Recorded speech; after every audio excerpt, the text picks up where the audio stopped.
A photograph is a wonderful moment in time, but a piece of art can grab a slice of your soul.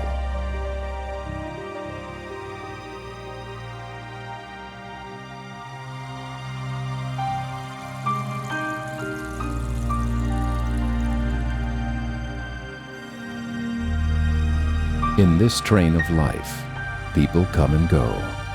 Some maybe only for a moment, but the positive impression they leave will last a lifetime.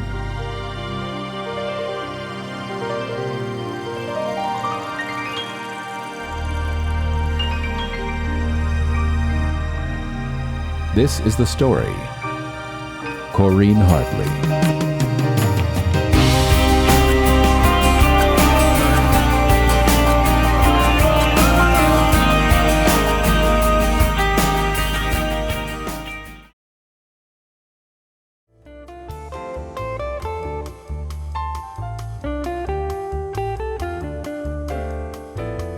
If the artist paints from the soul for the purpose of sharing what he feels with the public, if it sells, that's great.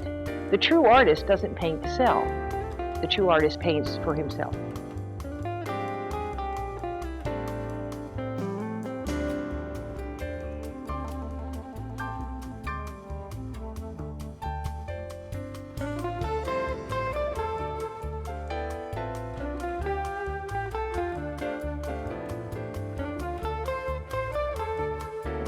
My job as a curator of my own gallery is to make sure that they understand the artist and why they paint and who they are.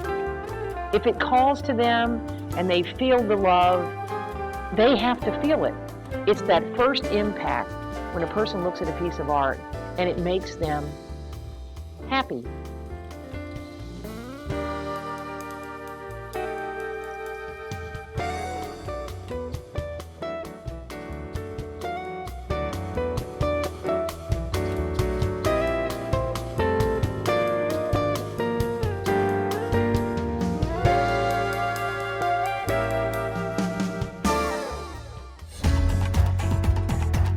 About something and you love something, people know that. They can see it, they feel it, and they believe it themselves.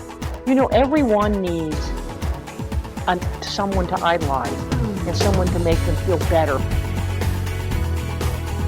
Corinne's work is sincere, straightforward, and it is what it is, and the message in that is, you know, the gentle shall survive. The good will rise above it all.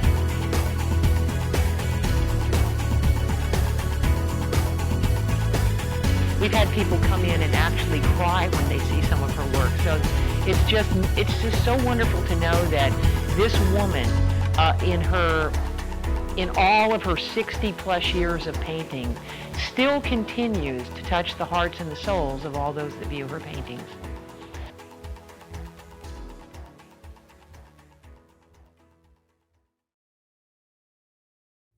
But one thing about Corinne, or Corky, I can't call her, is that she's never down. Never, ever have I seen her down at any time. And that's kind of nice. And she's got endless energy, and she's the most positive person I've ever known in my life. Maybe Mom might call me up and say, are you painting? And I'll say, oh, you know, sometimes I just don't feel like painting. And she'll say, well, just do it. Just do it anyway. If you don't feel like it, you just have to do it. And you know, that's what Mom's all about. She's a paintaholic. The people from our hotel come from all over the world, and they relate to the children at the beach and the beautiful women relaxing and reading their books. She has a lot of faith, and I do too, so that made us feel good together. She is very dedicated and very motivated and very controlled, and controlled in a good way. She controls her life. Nobody else controls it. these other people always complaining about their health, and Mom never complains about anything. And it seems like she loves everybody, and the greatest thing about her is she's happy all the time. And she's just full of light, and her paintings are full of light.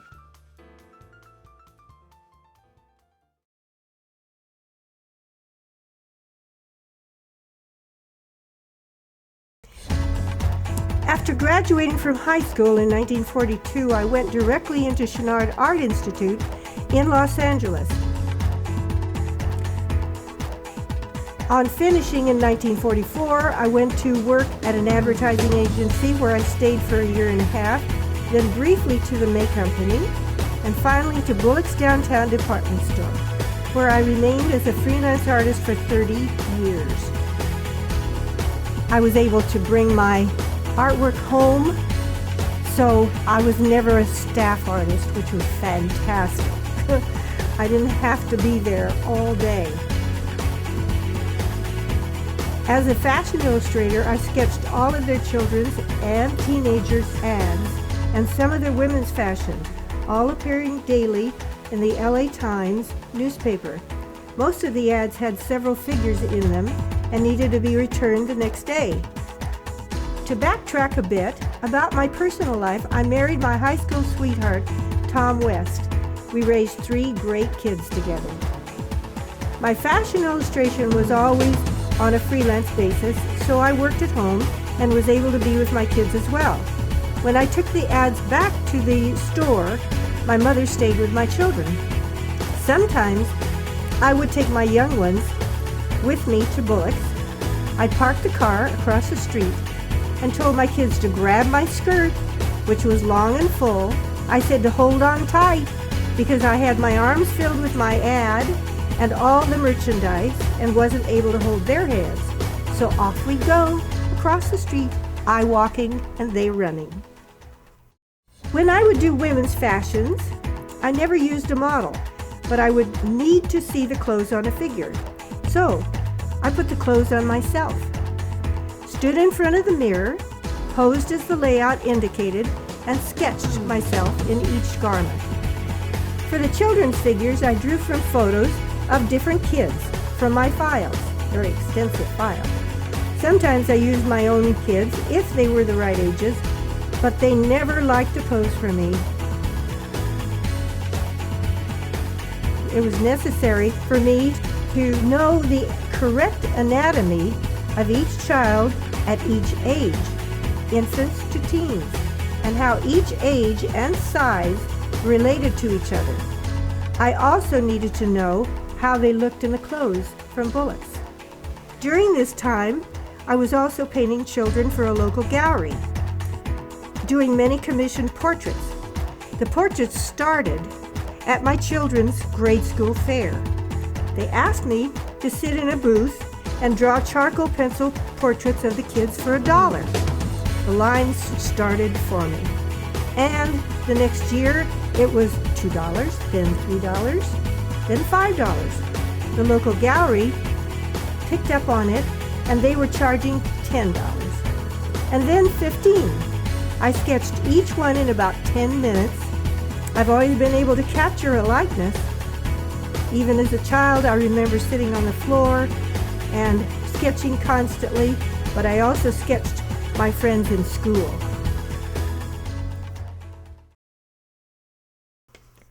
After 23 years of marriage, my first husband Tom and I divorced. My eldest son Tom was in the Air Force in Germany. My daughter Tori was living with a girlfriend, and my youngest son Trent was apprenticing with my father George Parr, a very successful jeweler.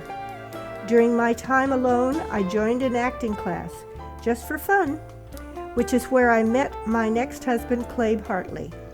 I was still doing my fashion illustration and painting.